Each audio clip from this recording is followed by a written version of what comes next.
పెళ్ళైనా పండగైనా వేడుక ఏదైనా పట్టుచీరల ప్రత్యేక వేదిక వారాహి సిల్క్స్.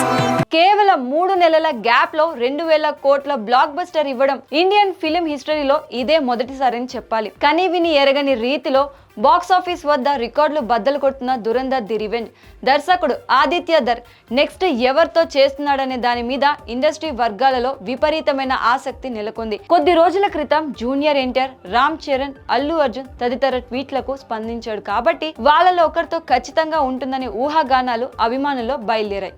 ఎవరికి వారు దీని మీద సోషల్ మీడియాలో లెక్కలు విశ్లేషణలు చేస్తున్నారు. అయితే ముంబై కథనాల ప్రకారం ఆదిత్య ధర్ ఇంకా ఏ హీరోకు కమిట్ కాలేదు. గతంలో తాను వద్దనుకున్న ఇమ్మోర్టల్స్ ఆఫ్ అశ్వత్థామాని ఇప్పుడు ఎంత బడ్జెట్ అయినా సరే తాము పెట్టేందుకు సిద్ధంగా ఉన్నామంటూ పలు నిర్మాణ సంస్థలు ఆదిత్య ధర్ ని సంప్రదించాయట. కానీ దీనికి మల్టీ స్టారర్స్ కాస్టింగ్ అవసరం. ఎంత లేదన్నా వారణాసికి మించి బడ్జెట్ అంటే 2000 కోట్ల దాకా అవ్వొచ్చని అంటున్నారు. కానీ మార్కెట్ పరంగా పెద్ద రిస్క్ అవుతుంది. ఇప్పటికైతే ఆదిత్య ధర్ సక్సెస్ ని ఎంజాయ్ చేసే మూడ్ లో ఉన్నారు. తన డెబ్యూ మూవీ యుఆర్ఏ సర్జికల్ స్ట్రైక్, ఇప్పుడు దురంధర్, 2 భాగాలు భారతీయత, దేశభక్తిని బాగా హైలైట్ చేసినవి. మన దేశం జోలికి శత్రువులు వస్తే అరాచకం ఏ స్థాయిలో ఉంటుందో నిరూపించినవి.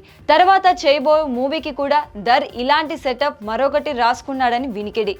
షారుఖ్, సల్మాన్, అమీర్ ఖాన్ లాంటి సీనియర్లతో కాకుండా ఇప్పటి జనరేషన్ హీరోలతో చేసేందుకు మగ్గు చూపుతున్నాడని సమాచారం. అనౌన్స్మెంట్ ఎప్పుడు వచ్చినా, ఎవరితో చేతులు కలిపినా అదో సెన్సేషన్ అవుతుందని చెప్పడంలో ఎలాంటి అనుమానం అక్కర్లేదు.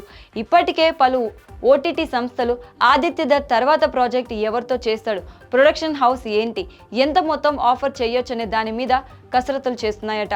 2-3 ఈవెంట్లలో కనిపించడం తప్ప మీడియాకు ఇంటర్వ్యూలు సైతం ఇవ్వకుండా ప్రచారాలకు దూరంగా ఉన్న ఆదిత్య ధర్ శుభవార్త ఎప్పుడు చెప్తాడో చూడాలి. ఎప్పుడు జరిగిన ప్రకటన స్టేజ్ నుంచే నేషనల్ వైడ్ సెన్సేషన్ అవుతుందని చెప్పడంలో ఎలాంటి సందేహం అక్కర్లేదు.